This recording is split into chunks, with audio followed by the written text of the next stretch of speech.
Welcome to Get Into Games on Air, a podcast about board games and the people who play them. Hello, my name's Craig, aka Get Into Games on Instagram and all those good things. And joining me, as ever, at Mrs. Get Into Games, Rebecca. Hello. Hello. It's been a busy week. It has. We've done lots of board games. Board game meetups. We've done board game meetups, we've done board game playing, and we've done, lots of board games. Yeah. It's very exciting. This week as well, we're 3 weeks away as of recording to Airecon2024, and it's getting exciting because convention season is upon us. The sun is shining slowly but surely, and conventions will be happening all over this fine land. And other lands. In this episode 8, a look forward to Airecon, we are going to talk about our gaming week, as always, the games we played, the groups we played with, and all of the good stuff that we did there. We are going to be talking about conventions in general, and why the Airecon might just be the perfect convention for you if you've never been to a board game convention before. Then we will get into what is hot for 2024 at Airecon, all the events, people that you can see, games you can play, and all the things that you can find there. And then we've got a new thing that we'll be doing slightly towards the end of the show. I'll leave it with that. We'll do that a bit later. So what exactly has hit our table this week? So, when we finished the podcast last week, we immediately down tools and rushed to play some BGA with our good friends Brad and Susie. We did. And we played Millennium for the first time. They taught us how to play that. Millennium. You had some issues with the old computer. Yes. I really enjoyed it. I enjoyed the game. I find the BGA implementation of it a bit erratic, especially on my computer. It was just your computer. It was going mental. So I ended up having to close the laptop and go on my phone. These lovely people do not want to hear about that. They do. But it's a good kind of push your luck dice placement game with some castronauts, are they? Catstronauts, yeah. I can't say it. Catstronauts. Yeah.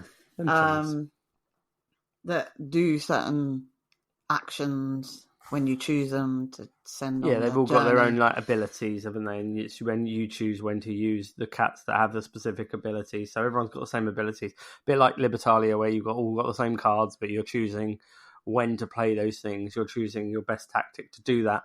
But then there's also the pushing your luck of the dice to try and get the ship as far up and then drop off your cat.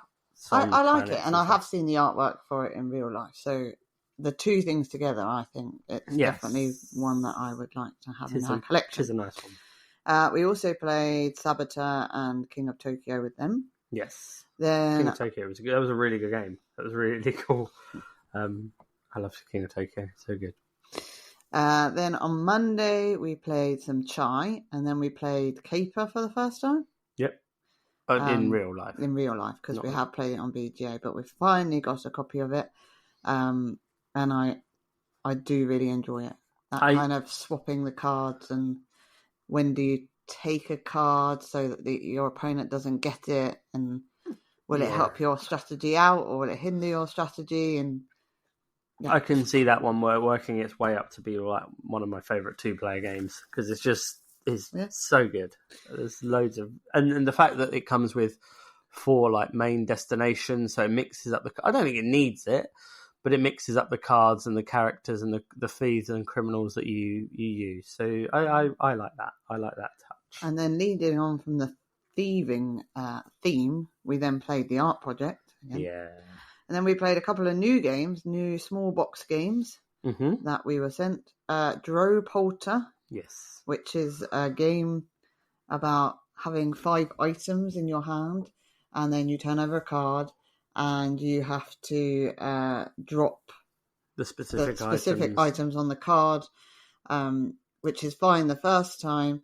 But then if you win, you get these really tiny little bells. Yeah. And you have to try and collect 5 of those. But as you're trying, they then go into your hand as well. So as you're then trying to drop the next lot of items, these bells fall out of your hand, and it's frustrating. Yeah, it's a really cool idea, and you sort of have to drop the items that match on the card, and then you have to scramble to grab the ghost. Oh yeah, the ghost that's in the middle of the table, which again makes you almost drop the stuff that's still remaining in your hand. It's a really good. It's an Oink game that was sent to us kindly by our friends at Hachette UK, which was it's a really good one. And then we played Rafter 5, which is also another small box game. Yeah, it's another Oink game where there are these 5 different shaped meeples who are standing on rafts, which are cards that look like planks of wood. And on your turn, you pick up one of these people, place a new plank of wood, put the person down, and a little treasure. And of course, as you do this, the more planks of wood go on, it gets more perilous. And if any of the other people's treasure falls into the water, you have to collect it. And if you collect 5 of other people's treasure, then you lose the game. It's a really interesting kind of dexterity. So it's basically reverse pickup sticks. So if you've ever played that game like pickup sticks, where you drop all the sticks on the ground and you have to pull the sticks out without them all falling everywhere, it's the reverse of that. You're trying to lay these cards, but you're trying to lay them in tessellate them in a pattern enough that they go over and under and over and under each other, so you know which one to lift up, that they're all counterbalancing the weight, and then you pick up the wrong one and everything just falls down. Oh, no, that's me. So I picked up one and everything just went flying across the room. That's quite a fun. It's a fun little game. We then had we played Next Station Tokyo by ourselves, but then we had a games day with our next door neighbours but one, but they're also on Instagram, aren't they? Yes, they are. So what's his handle? Mr. D Chips. Yep. So they came round and we played some Deception Murder in Hong Kong, which I love more and more as we play it. Yeah. It's so good. It's the game that you can play. If you can't play Clock Tower, you can play Deception Murder in Hong Kong. Definitely. It's got. I think we've spoken about Deception before. It's got that level of social deduction, people lying and that kind of thing to try and put the heat on someone else, but also that level of the person who's quote unquote storytelling actually having a puzzle to solve, having a Codenames-esque. I need to give these specific clues to lead the people to the right direction to catch the thief that only I know. It's really good. We got the expansion. We haven't had a chance to really play it with a huge player count. I could think that could be so good. Yeah, playing with a lot of people over 3 rounds, and it's quick though as well, so you can play like multiple games. Well, we did. We played 2 games. Didn't we? We did. We played some kites, which is always good fun with lots of people and a bit chaotic. Yeah, chaotic cooperative game of flying kites in a. We played Everdell with them. Yep, we did. Just normal base Everdell with a bit of New Leaf, because I can't be bothered to take the other cards out of the deck to change them. And then we somehow managed to play 1, 2, 3, 4, 5, 6 games of Blood on the Clock Tower. Yeah. Because a lot of them ended very, very quickly. Yeah. Some of them were Doom games. I think 4 of them were blind Trouble Brewings, or Trouble with Violets, which for people who don't know or do know about Blood on the Clock Tower, but don't know what a blind game is. A blind game is essentially the storyteller picks the names, the characters out of the hat and choose it and has them put around the grim, but never actually tells the players what role they have, and it adds an extra layer of spiciness and an extra layer of intrigue and puzzle because they don't know who they are. So then we had another games day the following day with Julie and Ali. Their handle is at Julie 93. 93. I think. Yeah. Julie with a G and an I where and a U we played and an L and a Y. A game that will go down in the annals history. of time. We played Everdell with most of the expansions. The only thing we didn't add was Belfair, I believe. Yep. Only thing we didn't. Yeah, so we had Spirecrest, we had Mistlewood. No, we didn't. We had New Leaf. Yeah, Spirecrest and Pearlbrook. Yeah. And it was epic, and it lasted 3 hours, and it was amazing.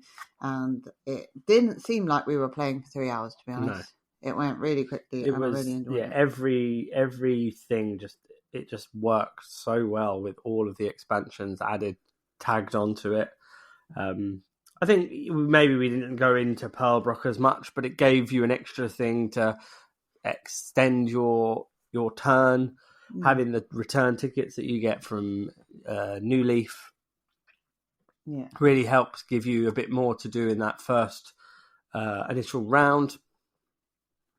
In that first season, it was so good. I think there's a whole episode on Everdell and expansions. Well, I think we said we're going to wait till we get Mistlewood, and then we'll do a full episode on Everdell. A full Everdell episode. Yeah. We played some more Art Project, and then we taught them Raiders of the North Sea, which was nice to get that one out again. Yeah, Raiders of the North Sea is just a perfect worker placement game with. It takes a bit of getting used to, though. I felt like the first time you play it, you don't necessarily know how to be that successful. Maybe strategy is a thing, because you can try and go out and raid, but then you basically, it's a really cool mechanism. If you place a worker and then you pick up a worker, so you always have one worker, you don't have like a full set. You place a worker on one action, take the benefit, then lift a worker from a different space and take that action, getting that benefit. And then you can go off and raid. But it's and part of the other ring, when you raid, you get goods, and then you can go and give offerings away. And it's a balance of when to go raiding, how many, because you can go raiding and you can think of these big brain plays, and then someone's just doing offerings, getting all these little ones. Someone could kill off your hero. Or kill off your hero. Yeah, absolutely. Which is what happened to poor Ali. Yes. But yeah, there's a load of cool ways, but you can be playing and then someone can kind of end the game quickly by clearing out that offerings track. But yeah, it's Garfield games doing what they do best, and that's make brilliant games. We played some Carcassonne, and we taught our eldest how to play Santorini, so that's come out a few times. Yeah, so Santorini's one that just sits there. It's always in the collection. It's always an old faithful. But it just sits, and we don't always play it. We were talking about it when we were playing it, and I don't like it with the cards. I just like good old fashioned, not old fashioned. It's not old fashioned. Just the straight normal game is enough difficulty for me. A bit like chess. Move, build. Somebody stops you from doing something. When you get the powers that are asymmetric, it then gets really complicated, and I don't like it because I can't. I do think some of those god cards are a bit overpowered. A lot of them have like differing abilities, but I think some of them really can be a bit like overpowered. You have to know how to use them, don't you? Yeah, I mean that's with a lot of asymmetrical games. I think it's the balancing is based on your knowledge of using them more than they feel unbalanced. But if you really know how to play as something, it's like the root thing. If you really know how to play as the Eyrie, you can play really well as the Eyrie, but when you play them against the Marquis de Cat, you feel like actually this is really unbalanced. The Marquis can just do everything, and Eyrie are really a struggle. But if you know what you're doing, then everything's all right. I just like a level playing field. Yes, that makes life a little bit easier. But yeah, and that's the beauty of Santorini, I think, is being able to add those things and take them away. Yeah, we've played some Number 9. We've played some Seven Wonders Architects. Then I had a bit of a board game arena soiree with Brad and Susie while you were at work yesterday. So I played some Mormlem. We played Spots and After Us and Seesaw on Paper. Mm-hmm. And then today, before you went to work, we tried out Ecosystem Savannah and Ecosystem Coral Reef. Now, I wasn't expecting very much from these, because I thought, it's just going to be more ecosystem. However, I really like the Savannah one. Yeah, I think something about it just clicks with me. I get the idea of the animals being part of the ecosystem. Some get turned over because they get eaten by the lion, etc. And I can see the ecosystem at play in it. And then the coral reef one, you get points for how many predators and prey and what's the other one? Can't remember. And then you score your lowest one again, so it makes you try to have sort of a balanced ecosystem. So that adds another little dimension to the ecosystem game. So I actually was thinking, well, we don't need those, and now I'm like, they're not leaving our collection. I really like them. Yeah, so Ecosystem from Genius Games. It's a really small box. You get these little cards, and you Sushi Go style pass them around. You take a card, take a card, pass the pile on, and you go round and round and round. You do one round of 10 cards, then you do another round of 10 cards going in the opposite direction. And as you're playing, you're making this tableau in front of you that needs to be 5x4 square. It's just 5x4 rectangle. 5x4 rectangle square. It's a square because they're longer. Square. It is because they're longer one way the cards than the other way. So the top ends are 5x4 does not say square. A lovely 5x4 square of aminals. That's not mathematically correct. And yeah, it's a lovely looking game. It's it feels. It's like got that Cascadia feel to it, like you're trying to get your animals in these specific places in this specific way to score them in their best way. I don't know. You do know. No, I wouldn't say it was Cascadia, but but that's what you're trying to do in Cascadia. You're trying to get your animals in a specific way to score points. It's okay for me to have a different opinion to you. I know. It's okay for you to be wrong. That's acceptable. Ooh. Anything else? No. They were the games we played. They were the games we played, and that was so it was a good week for board games. And hopefully we can carry that on this week.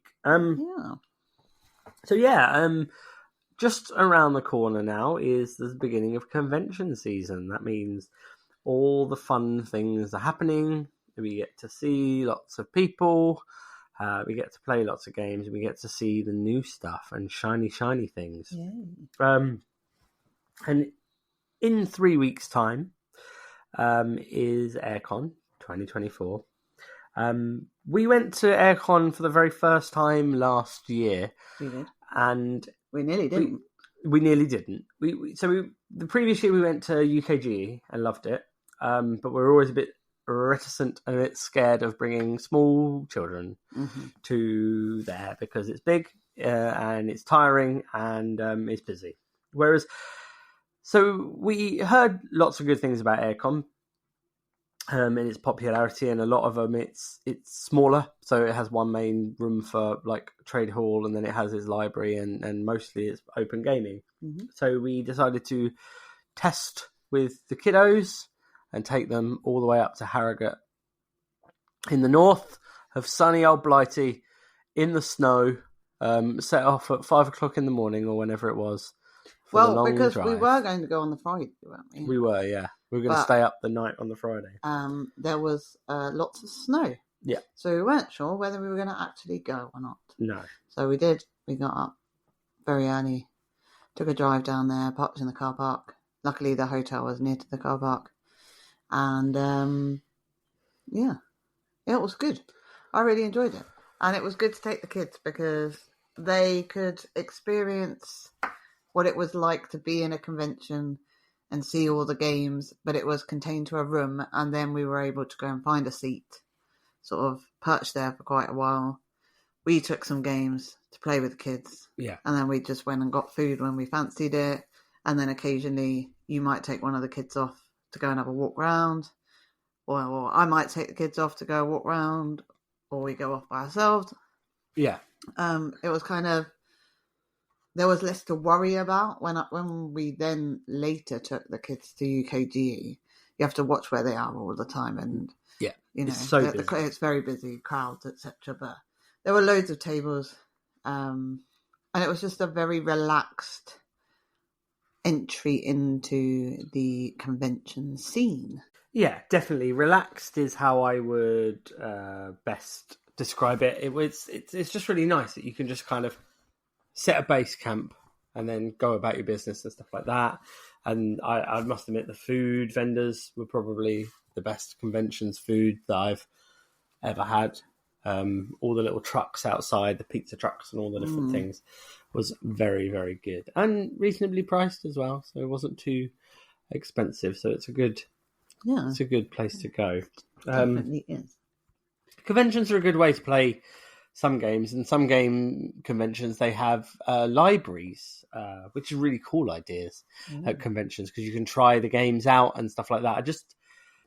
I just wish that there was a way that I could try games before I buy them more often, like in real life. Like I could just, try them out and then see if I like them, and then if I don't like them, send them away. If I do like them, then I know that I like them and I can buy them, and that's the experience I get from conventions because of the libraries that are always there.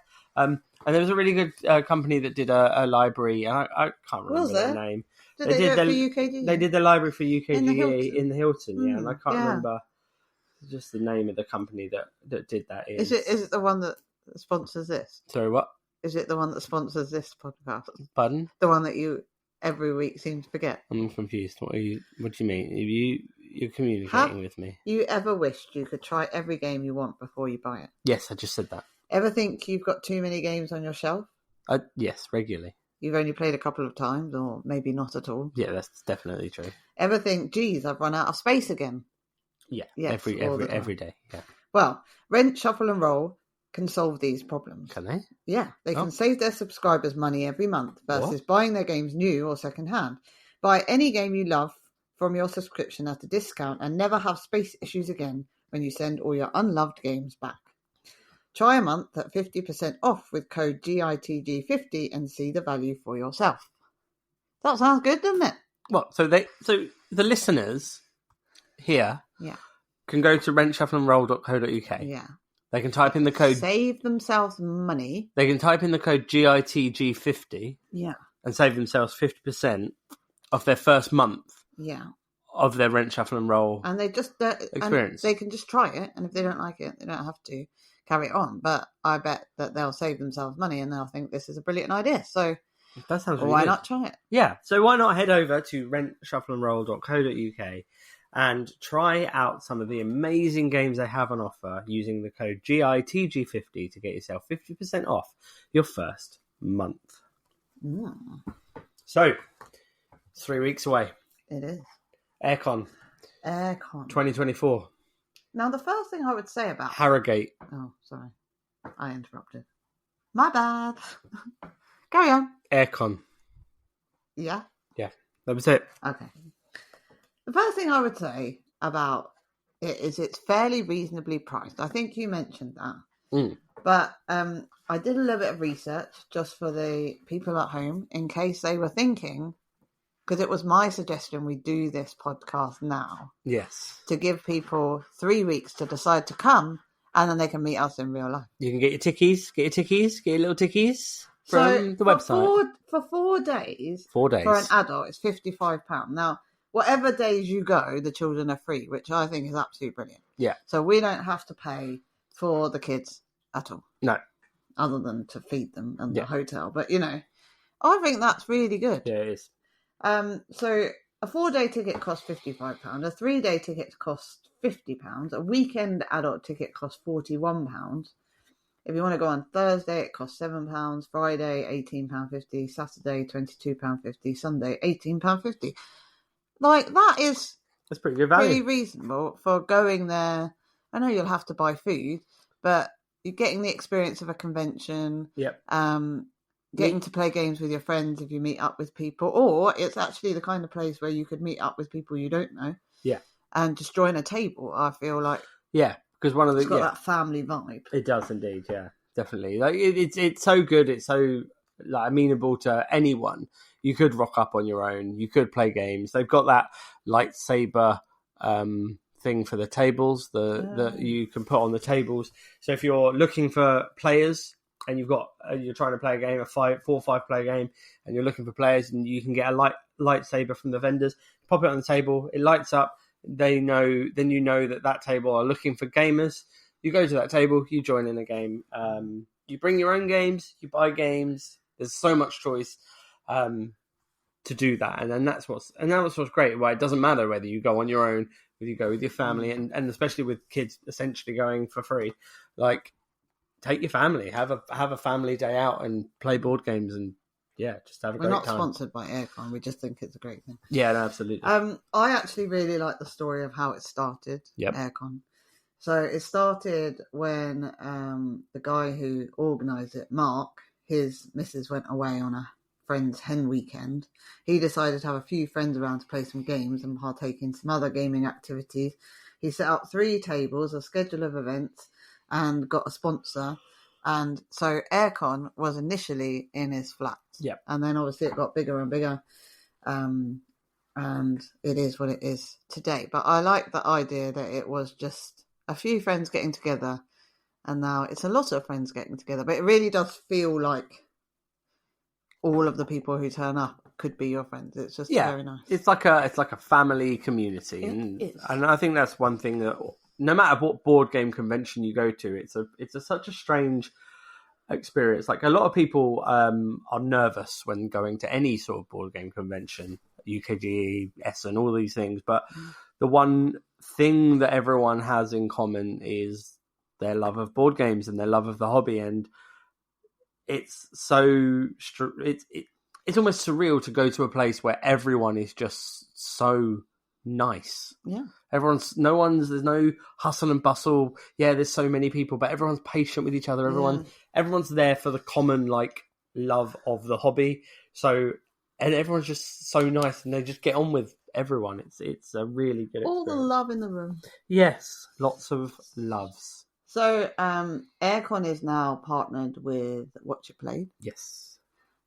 Which kind of, when we were starting out in the hobby, we watched a lot of Watch It Played videos on teaching us how to play games. And I think still now, if we need to quickly learn the rules to something, we will go to Rodney's videos. Rodney is always there. And so, that's cool. And last year we did spot them. Yep, we did.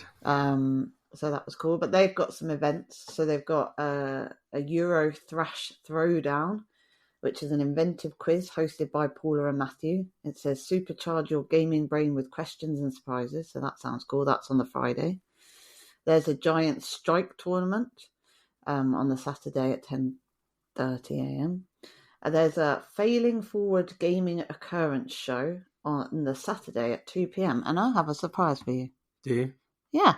What's the surprise? So when I was researching for the show, I went on to the ticket thing, and I booked tickets for that show. Oh, cool. That's exciting. So that's with the Watch It Played team. I don't know which people in the Watch It Played team, but I thought that might be quite cool to do on a Saturday. So I booked that.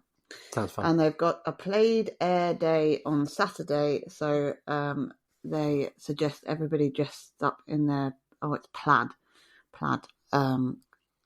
items. Yes. And raise money for charities. Cool. So that's quite cool. So so there was a little surprise for you. Events. So that was very good. Exciting. They also have some famous faces in the world of board gaming. They have Ivan Brett from The Traitors. Oh yeah. He's running a game called Entropoly. Nice. Which sounds really interesting, because it says the audience makes the rules, all of them, until the time runs out or the whole thing breaks down. Fair enough. But he's also running some Clock Tower, I do know that. Yep. There's a guy called Jasper Cartwright who's doing some RPG. He's from the 3 Black Halflings. And a guy called Paul Foxcroft who's doing some RPG at Airecon, so that's quite cool. And then I've heard of these people, but I've not seen them. The Jolly Boat comedy. Okay. I've heard people talk about them. Apparently they're very good. Yep. And then from YouTube, Johnny Chiodini is doing a D&D panel show. So if anybody's interested in that kind of thing, yeah, it's good. It's like there's lots of events, so there's lots of time away. Like, you can play board games with your friends, you can go do the events, you can do loads of different things. But we didn't do any of the events last time, so I thought it might be nice to see a different side to. Yeah, definitely. I think there's a lot of things that a lot of time people miss them as well. There's so much to do. Well, we didn't know where they were, did we? But there's like halls upstairs and all sorts. Yeah. They've also they're running board game pub quizzes. There's a family zone with an inter-school tournament. There's an introduction to war games. Two Thin Coats are doing a paint and take session. So you go for 45-minute sessions and you can go and paint a miniature. We saw them doing that at the Boldly game. Yeah, it was really it looked really cool. There are a few mega games going on. So there's Mega Karuba and Number 90. Oh, wow. So that sounds fun. And there's meant to be a Sagrada event and a Vampire Masquerade Blood Feud mega game. Cool. They've got the Locked Room Murder Mystery. Some giant games. We did see these last time. We saw the Giant Suro, didn't we? Yeah. But they've got a giant-sized version of Hey, That's My Fish this time. That's cool. I like that game. The one with the penguins. Cool. Yeah. And then they're also doing an introduction to beer tasting. Some of these things are free and some of them cost a little bit of money, but all, I'm sure, will be fun. And then there are some tournaments. You nearly got involved in one of these. Well, I still might get involved in one of them. I don't know. Alana would be so impressed if you did. Yes. There is the Dodo World Championship. Yes. The Dodo World Championship. Yeah. Teams of up to 4 players. It's a family event. So, yeah, that would be cool. And it's free to enter. Yep. There's, as I said, the Giant Strike tournament. There's a Crokinole tournament. There's meant to be, but that you can't book it at the moment, a Star Wars Unlimited tournament. That'd be great. And Hachette are going to show you how to play. Asmodee are going to show you how to play that at their stand. Yeah. Sorry, not Hachette. As always. That's because the next thing is a Hachette tournament underneath. Nice. And then there's a Hive tournament as well. Yeah. So, yeah. So loads of tournaments. Loads of tournaments to get involved in. It's not just, the stalls and it's not just the open game, and there's lots to... Yeah, lots to fun. I mean, the Star Wars Unlimited stuff looks great from Asmodee as well as the Dodo World Championships. Yeah, Dodo's great. I think you should get involved. Dodo's always great. I might drop young Nikki a message. Yeah, sort that out. Why? But I think that this year we need to see what we didn't see, because there's at all conventions there's not possibly time to do everything. But I think if we can try, now that we know that the kids enjoy board games and can be kept occupied, we can get involved in a few of the other bits and pieces. We might even do a bit of a podcast from Airecon. I think we might do some recordings and some chats to people. Yeah, it would be nice. But yeah, it's really nice, and I think if you're within like a board gaming community like we have on Instagram, you get to see people from like the north of England and around that we don't always get to see in the south or the Midlands, which is always nice. But as I said before, it's just a good place to meet new people or see some familiar faces around. And I'm very much looking forward to it. Yes, and we'll be there. I'll be there standing around and playing games and saying hello. Yeah, so come and say hi if you're there. If you see us, say hello. If you don't see us, don't. Because they can't. Well, obviously. And we get to go to Warhammer World on the way home, but that's not the point. Yeah. I'm really excited to experience Airecon again. I think last time we bought quite a few like big games with us. I think, what would you say to people if they were going and they wanted your a tip or advice of what would you take or what would you not take, or what would your advice be? I mean, I might suggest maybe not necessarily bringing big bags of games. I mean, there's plenty of people do that, but I probably wouldn't necessarily. We bought quite a few games last time we went, and some of them like big. I think we bought like things like Flamecraft and stuff with us, but I think we ended up playing some of those smaller games than anything. We were very close to the venue last time in the hotel, but our hotel is a bit further out, so we're not going to be able to come back and forth with the games. No. So I do agree with you that you should take smaller box games that you can carry around in a backpack, etc. Because once you found a table, it's fine, but you don't want to be lugging a big bag. And also, there's plenty to play. A lot of the stalls have games that you could try. That's where we tried In the Footsteps of Darwin, wasn't it? The first time, yeah. And there's loads to do, and lots of people will bring games that you can get involved in. So, yeah, I would agree with you. My other top tip is definitely check out the food. Yeah. The poutine fries were particularly nice last time. Yes. And it wasn't too badly priced. Yeah, I think it's for convention food, type food. It was pretty good. It was, yeah. So that would be my advice. Yeah, I would just pace yourself as well. Like, there's no need to bomb round and do everything at breakneck. It's a slower at UKG. I find myself going, and I want to see that, and I want to see that, and you've had 3 days and you still haven't seen what you wanted to see because you couldn't find it in the place, or you saw it on one day and then couldn't see it again, and you spend your whole time chasing around. I would say it's one to just savor. Yeah, relax. You can just take your time with it. Don't rush. Don't a lot of the time people go to like UKG and things like that and they have these lofty goals of, I want to meet everyone, I want to play games with everyone, I want to see everyone, I want to do this, I want to do that, I'll do that. They're almost unrealistic expectations. Just enjoy it for the moment. And if you see someone, great. Yeah, you're just there to enjoy and take it all in. I don't think you should ever really worry too much about everything, all those plans that you want. Do have a look at maps. Make sure you've got an idea of where things are. If you want to know where things are, if you want to if there's a specific thing that you need to or want.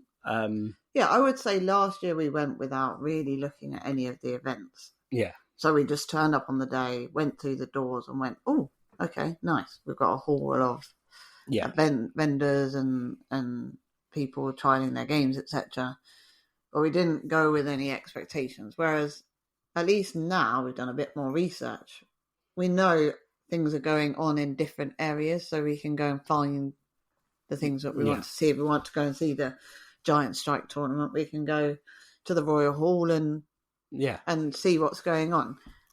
So the website is very easy to navigate. I would definitely suggest going on there. They've got lots of frequently asked questions, which are quite helpful, but it does list all of the events that are happening. So I would maybe print off a copy of that if that's the kind of thing you're interested. But equally, if you just want to rock up, I'm sure you will fill your day with memorable things. Yeah, absolutely. It's I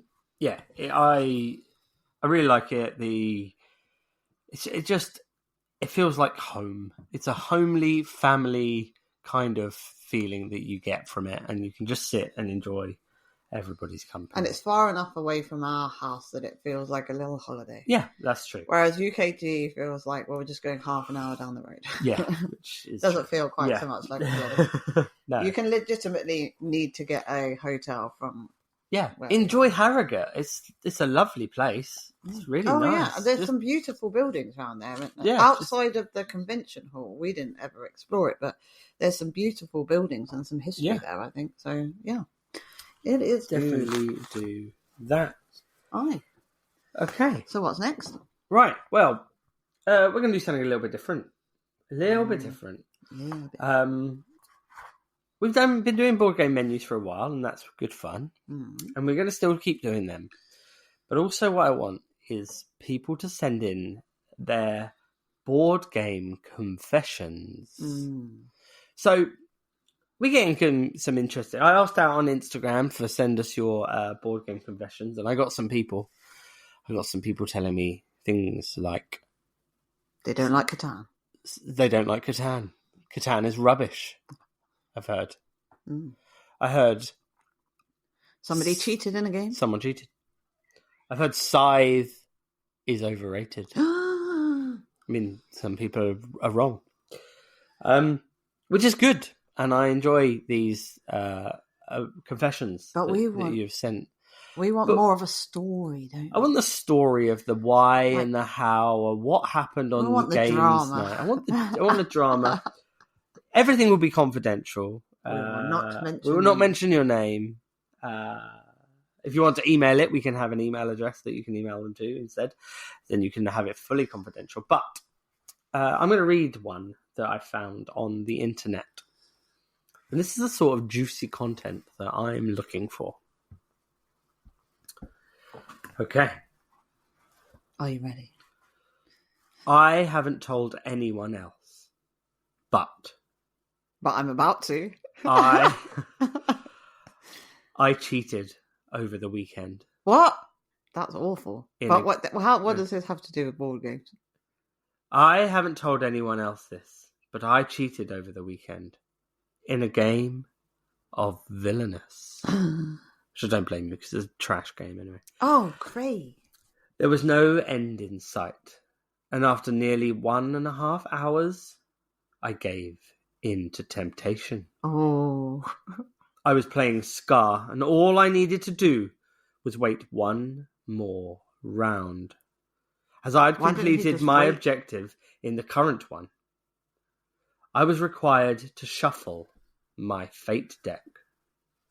After using an effect card that played my final card, so while the other 3 players were plotting together of what to do, I casually grabbed my fate deck and shuffled it under the table so that I stacked the deck. Right, hold on a minute. So this person is sat shuffling and nobody noticed? No.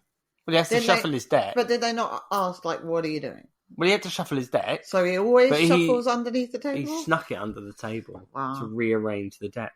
Okay.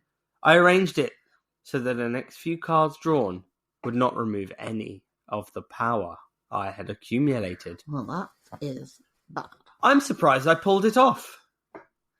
I haven't cheated in a game in years, but I couldn't let it go and let this game go on anymore. Gosh. So yeah, that's a confession. That's awful. Cheating in a game. I'm sure people do that all the time, though. I don't. Do you? Not intentionally, but